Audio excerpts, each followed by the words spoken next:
Next guest says the Democrats, they need to get on board. The handwriting is on the wall, and they need to start cooperating. Joining me right now is Senator John Thune.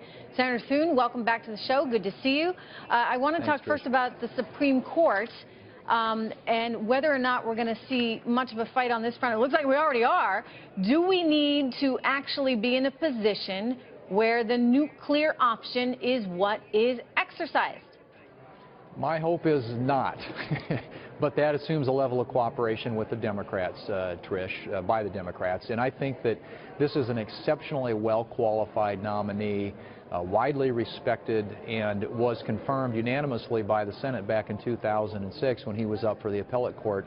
And so I think he's got a very compelling argument, and I hope that the Democrats come to the conclusion, although right now there's a lot of hot rhetoric out there, that eventually they'll come to the conclusion that this is somebody that we ought to confirm and not filibuster, because that's not been the tradition in the Senate. Yeah, they like the filibuster though, but you guys very easily could get rid of that, should you so choose, via the nuclear option. You know, I realize you're hesitant to do that now. Why?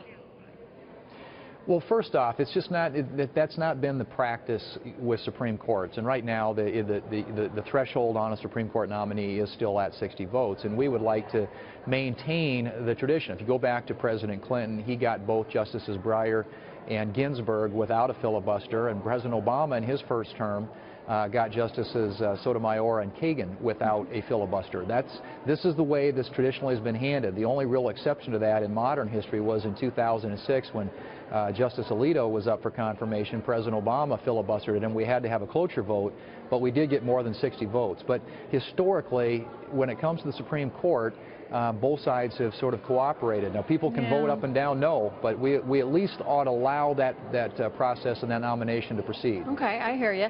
Let's talk a little bit about Tillerson right now, because we're watching this picture right now as the Senate's voting.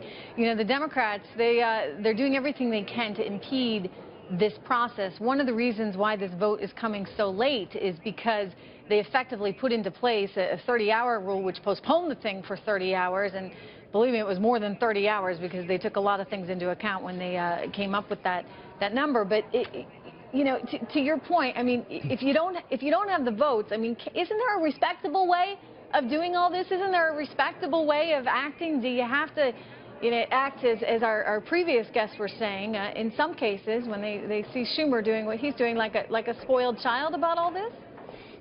Well, right now, what clearly this is delay and obstruct. There's no other ifs, ands, or buts about it. That's their strategy, is to just drag everything out. But in the end, these people will get confirmed because they changed the rules 3 years ago and allowed executive branch nominees to be confirmed with 51 votes.